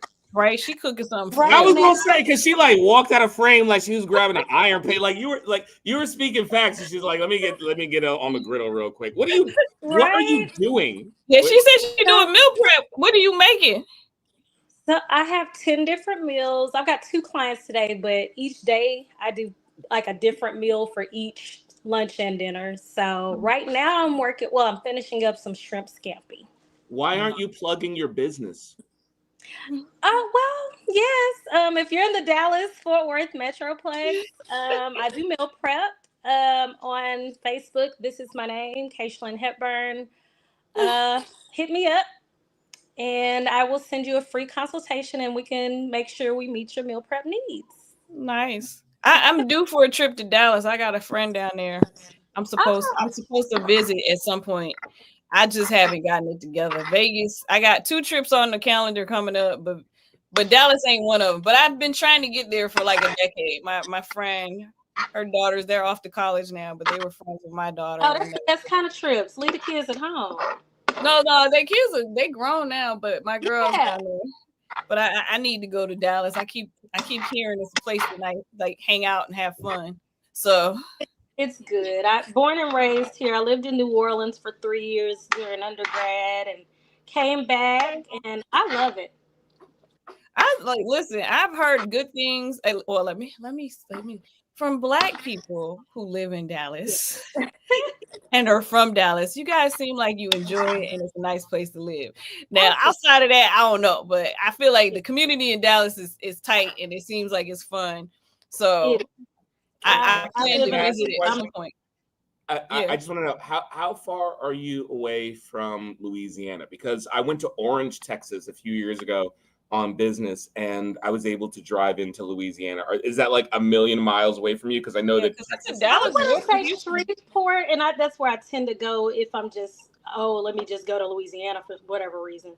Shreveport is about 2 hours. Okay. From Dallas. If you're in Houston, though, they're right on I-10. So it's a straight shot. Like if you're in any city around Houston, I want to say maybe it's an hour to the border, if that. So, yeah. So you're saying that if anyone at the border needs meal prep and protection from ICE, you will make sure that the border of Louisiana and Dallas and Texas. Yeah, sure. I'm sure they're going to a different border, but yeah. If you're in North Texas.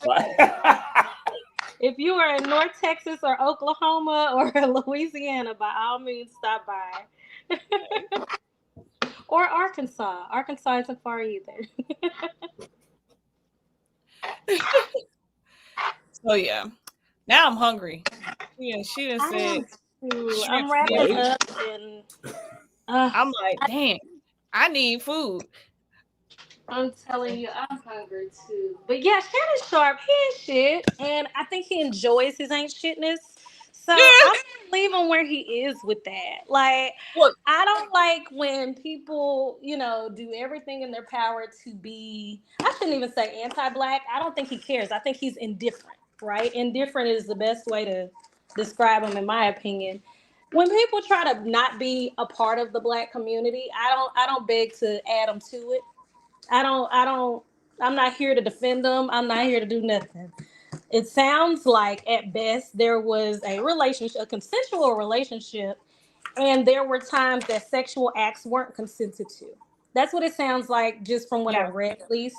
And there are words for that. And so whatever happens to that man, okay, he signed up for it. He's a big boy. He'll be all right. Well, I mean, the thing is that it opens the door for criminal charges, but it is what it is.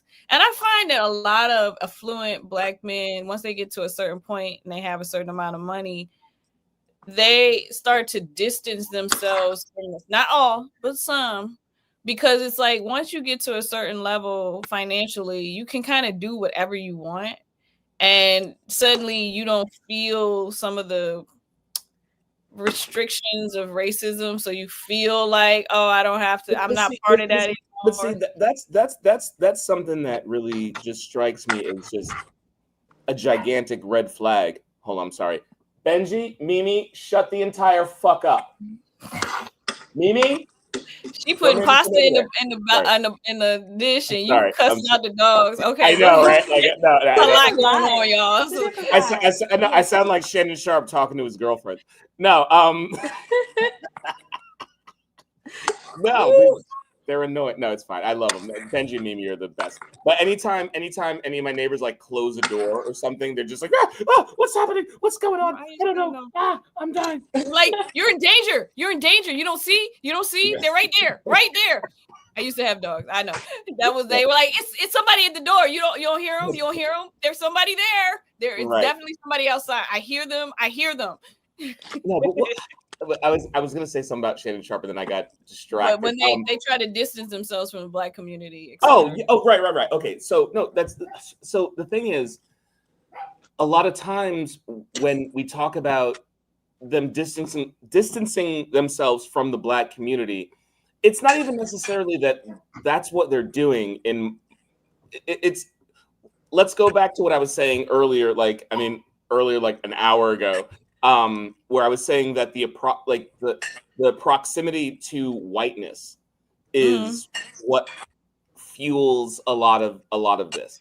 So a lot of times it's almost like men seeing what their abusers have done to them historically over time, and rather than rejecting that, they embrace it. Yeah. Yeah, I don't know if that makes sense. Like, you know what I mean? But then the world is not real. So I give you an example. The world is not real for them. I'm not going to name who this celebrity is, but celebrity was in town. I happen to know somebody that works for them. I got invited to go hang out, watch the show. After the show, it's like midnight, 1 a.m., whatever. They're like, oh, let's go somewhere else. We go somewhere else. Everything's closed. So we go to the Four Seasons, and the celebrity asked the Four Seasons to open the bar at 2 a.m.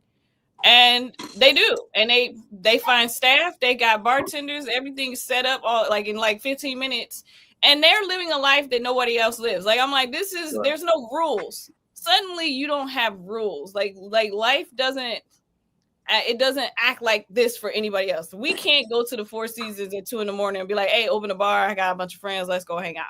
That doesn't happen. Speak for yourself. Yeah. Joking, shit. Wait. He said, speak for your fucking self. But like, I was there. Like, this is how I feel. Like, I'm always like, how did I get here? How did I get to this place? And why is life so different for these people? Like, this is not my life. I just have a window into somebody else's life, and I'm like, this is what it's like to be wealthy, to have influence, and you don't live by the rules. The rules don't apply. And the first time that happened to me, where I realized rules don't apply, I was like 19 years old. I was in New York hanging out, and everybody was openly doing drugs in a restaurant. And I was like, what is this? Like, there's a whole different life for people who have money and power. But here's one thing I just want to say, right? So I mean, I'll tell you guys later in private, but I want to out people, whatever. But like, I have friends that are famous. Like, I just have famous friends, like a few, right. Not right. So I've seen. We know one of them is Chingy, right? I mean, of course, one is Chingy. What are we talking about? Like, it's like, yes, Chingy, but it's funny because I have a famous friend. Listen, I'll tell you in private because he doesn't like me talking about him online, but. Anyway, it doesn't matter. So what I'm saying is, right? I lost my whole train of thought. The whole point is, these people live such different lives. No. That's okay. No, I got it back. Thank you. So we were talking about the lifestyle that people live, right? Not only have I had friends who live that lifestyle, but like I've been involved in it to a certain degree. And my question is, that lifestyle and being kind of above people, not above, but you guys know what I mean. Outside the rules. Right. It doesn't change what you want to do in here. Like, yes, I have been in really cool rooms, and I'll tell you guys in private, like, I've seen some super cool things, but I never thought, you know what? I want to fuck this 17-year-old. Right. I want because, but in no moment am I like, oh, you know what? Like, it would be super cool if, because I am above the rules in this moment, I can skeet on this child's face. Once these people, these black men are entering these spaces where rules are not applying, right? You get into this space of rules don't apply to me anymore. I can do whatever I want without consequence. Everything is catered to me. It starts to change your whole mentality as to like what is normal, what's not normal, what's okay and what's not okay. And I see this happening a lot with people who have power and money. They don't live the lives that the rest of us are living. Like I said, I get a little peek in the window and I'm like, y'all are not living in the reality that the rest of us are living in. So suddenly they just feel like, oh, I don't have to be black. I don't have to be this. I'm just being me. I'm doing what I want to do. And there's no parameters. It's very few people. They usually have very few friends who are like, yeah, that's not cool, bro. Like, that's dumb, or that don't do that. They are living with yes men, because usually in those spaces, there's a bunch of people who are like, oh yeah, that's cool. Whatever you want to do. Yeah, but let's go. Like, every time I've been in those spaces, I'm always like, yeah, this is why these people are jacked up. Like, this is what happens after a while. When you get to a certain point, you're going to be surrounded with yes men, and you're going to be able to do whatever you want without consequence until something like this happens. And then reality smacks you in the face. And it usually happens to black people. It doesn't happen to white people as much. Black people usually get that smack in the face a lot sooner than the rest of them, because the world is still racist and it's still sexist. And that's generally why you don't see as many black women acting a fool, because we still have to live within the confines of patriarchy and sexism. So even if we have a lot of money and a lot of power, there's still going to be some man somewhere being an asshole. Like, we can't just run amok and do all the stuff that the men can do, because there's still rules. But that's why these men. Let me tell you something. You've seen me go viral a few times, right? Mm-hmm. Okay. I've kind of made my mark to a certain degree. I have absolutely seen black women create content where I'm like, this is funnier than anything I've ever done in my life, and they don't get the reach that I do. They just don't. That's it. Yeah, that's it. I'm grateful for the reach that I get. I'm grateful for everything that I've been able to do, right? Yeah. But it would be dishonest for me to say that I haven't gotten some followers and people liking me or like sending me a couple dollars on my page or what have you, because I'm a guy. Right. That's just real.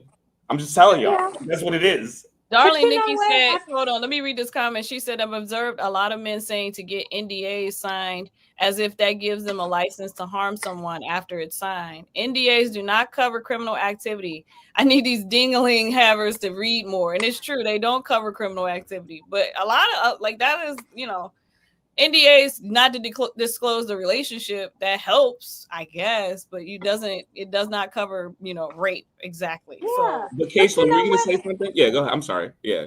Ultimately, we got to look at it as a character thing. We've got women and girls being harmed by non-famous people.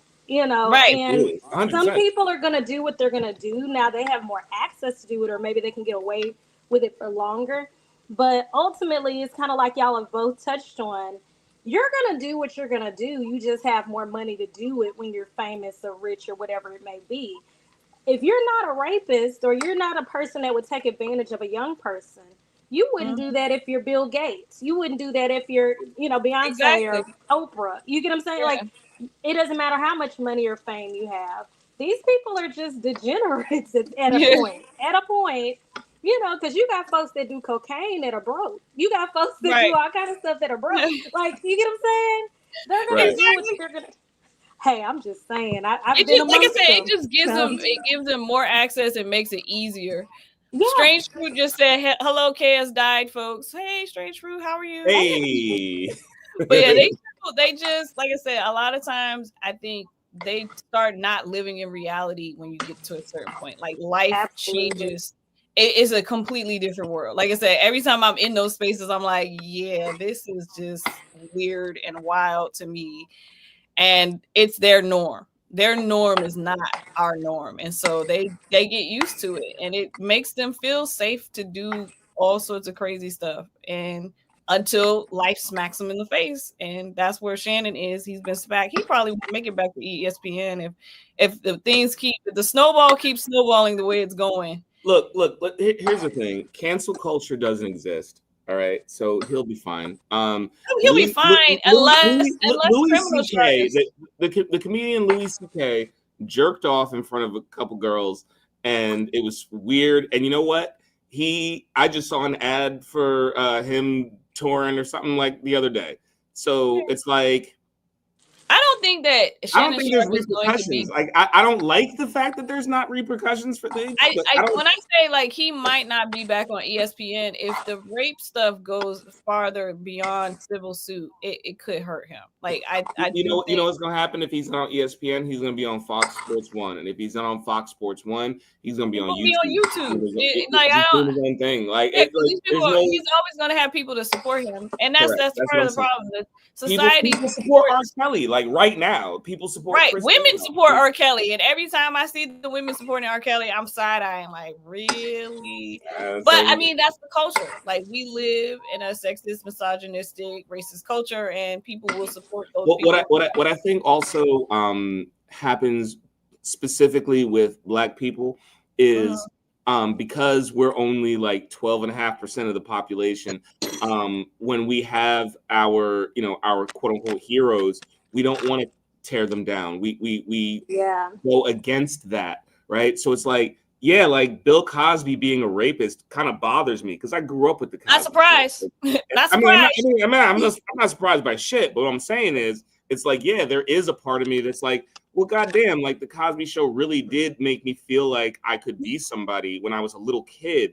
But like, I'm not gonna sit here and be like, he didn't like drug those women and rape them, and like he did that shit. You know what I mean? But wait. Darling Nikki said, I hope Shannon Sharp doesn't try to use that reputation rehabilitation starter pack that Jonathan Majors did. Oh, come on. We don't need to see any more he's gonna marry Tracy Ellis Ross. And he's gonna be like, "Come on, Skip. Listen, I'm age appropriate. This my wife right now. Okay, it's my woman. She's beautiful. I love Black women, right? Skip. Okay. How do you guys like my Shannon Sharp? You gotta do a little tongue stuff. You gotta. Okay, come on, Skip. Come on, man. Come on, man. Have mercy. But then, okay, hold on, wait, hold on, wait. Here. You gotta do the skip. Okay, so come on, Kat. What you talking about? I'm trying to say these motherfuckers don't even understand what's going on in Hollywood. If you want to say a motherfucker's gonna do this and do that, I mean, my God. I mean, come on, Kat. Come on, Kat. I did not watch. By the way, everybody was talking that interview, and I tried. I did. I was like, let me. You're not missing anything. It's fine. I was like, let me attempt to watch.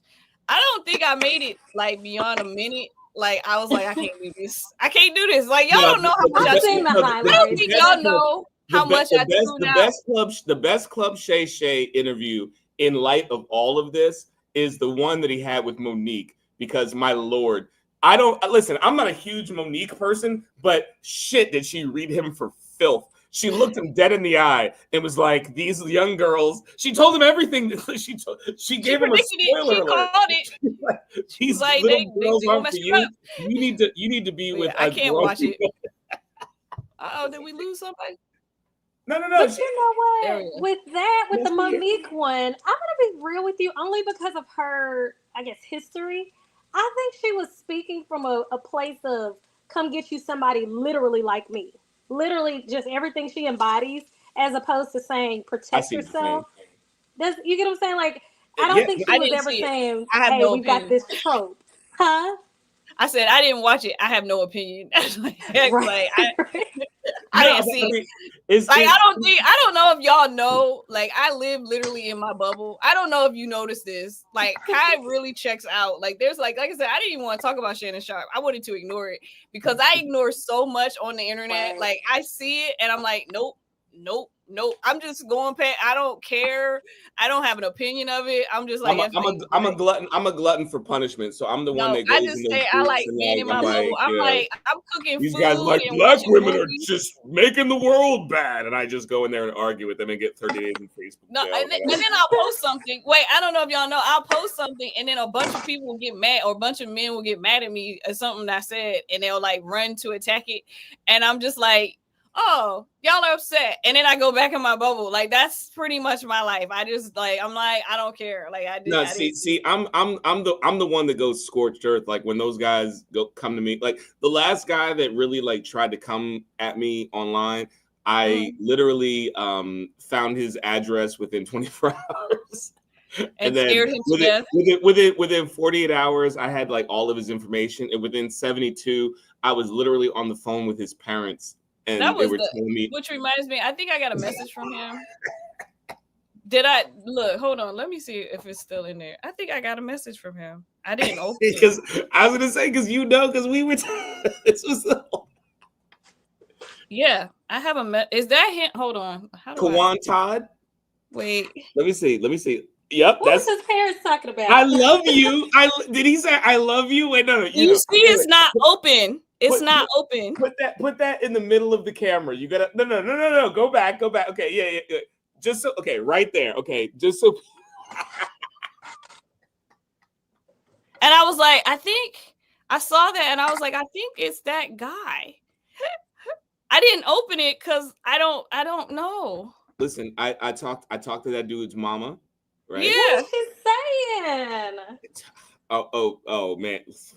Listen. Yeah, you watched the last live that right. Like that's a plug for the last episode. We're coming up on 2 hours here, so I'm gonna start wrapping this up and slowing this down.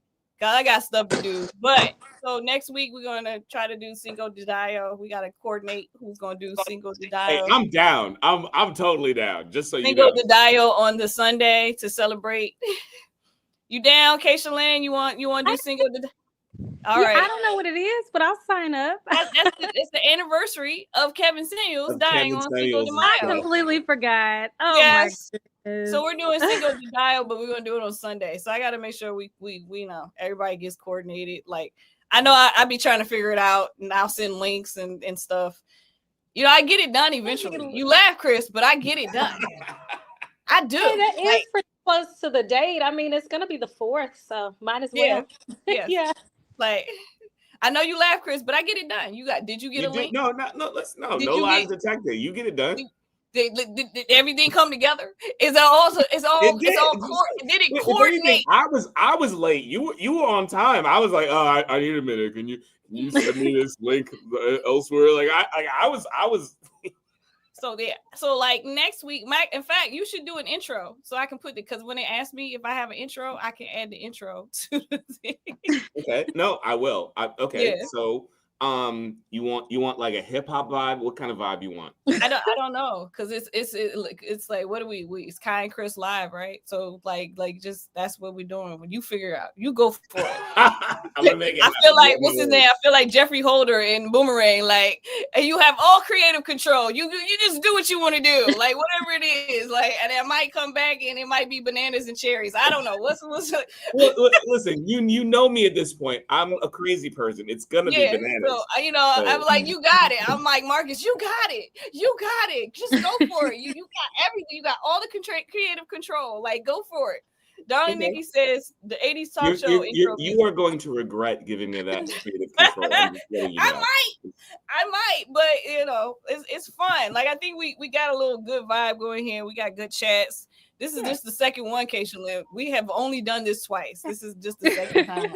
It's good stuff. So next week is going to be Wait a second, Miss Hepburn. I just want to say it's nice to see you like in real, like you're a real person. I know. It's so nice to see the Kevin Samuels guy people and like talk to you in person because we're usually like right. Right. Absolutely. Good stuff. Yeah. So I'm glad I opened YouTube today. Yes. I am glad too. Okay. So next week, Cinco de Mayo. I don't know. We should have some decorations. I feel like I should have some maracas or something. So, but yeah, we're gonna need some music. We're gonna have to. Song's gonna be ready. I've already been working on the song. It's fine. Okay. Yeah. That's crazy. Yeah.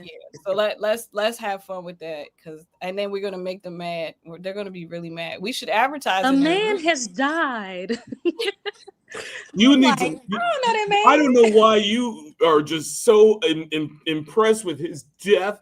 Do you know how many people have literally inboxed me over Kevin Samuels and been like, "I hope you fucking die, you fucking." No, they get really mad. It's like you didn't even know this man. First of all, like, but they defend him like that was their dad. You don't know this man.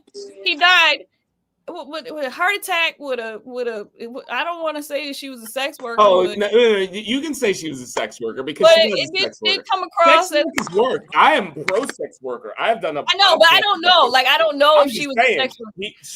I simply don't have the fact. I don't know if it's just like it's allegedly she was a sex worker. I don't know. He said she was a nurse. She wasn't a nurse. So she let him die. She would have recognized the signs of sex workers and then told men that they were crazy for that because Kevin Samuels didn't make any sense. And I'm glad he's dead. Oh my gosh. But on that note, he was crazy. I'm sorry. On that note, we're gonna pick this up next week. We're gonna have everybody have a drink. Everybody should have like a margarita or some kind of celebratory drink in hand. Does my peppermint tea count? No, it's Cinco de Mayo. It's got to have alcohol in it. You can have a mimosa, a Bellini, the margarita, whatever you want. It's got to have some alcohol because it's a celebration. So we gonna celebrate. Red Bull, right? No Red Bull. No Red Bull. We need celebratory drink that we have. He was sniffing that nose candy. Yeah, that's why he had a heart attack. But yeah, next week, everybody come prepared. You have your decorations, you have your drink in hand. We're gonna party like it's Cinco de Mayo because it's Cinco de Mayo. So that's what we're gonna do next week. Everybody be ready. Yeah, I'll get it all set up. I'll get there, I'll get it done, before next week, like how I do. But it gets done. That's all I can say. It gets done. So, but thank you, Chris. Thank you, Keisha Lynn. We're going to give a shout out to Ash from Bourbon Bougie for joining us earlier. This was fun. I don't know. Anybody want to add anything? You want to give your socials for people to follow you on? Chris? I'll let ladies go first. Keisha Lynn has some socials you want to share. Me on Facebook. I am Classy Lil 5, Classy LIL 05 on Instagram, on Snapchat, Threads, on the Domino's app, on everything. The Domino's app. Chris, I'm gonna let you go before Domino's. me. I'm so serious. Look me up on the Domino's app. Classy Lil 5. Come get whooped. That's the first thing I'm doing as soon as I get off of here. Okay, great. So check out on the Domino's app. So you can check me out. Things You Don't See Every Day with Chris Taliaferro. On Facebook. That's basically the main place. Listen, if you want to send me a like, a follow, a subscribe, whatever you want, it would be super great. I try to entertain, so that's kind of my place. Again, Things You Don't See Every Day with Chris Taliaferro. If you want to listen to the podcast, we're going to do some new podcast episodes. I was just talking to my co-host yesterday about some new content that we wanted to produce. So if you are interested in that, you can go to anchor.fm/Things You Don't See podcast. Again, anchor.fm/Things You Don't See podcast. That's kind of where you can find me. And Kai, I will let you go. I'm sorry. Go ahead. Okay. So first, all of you that are watching, please hit that subscribe button. Please go ahead and hit that before we go. And then I am Kai Nicole on Facebook and Twitter.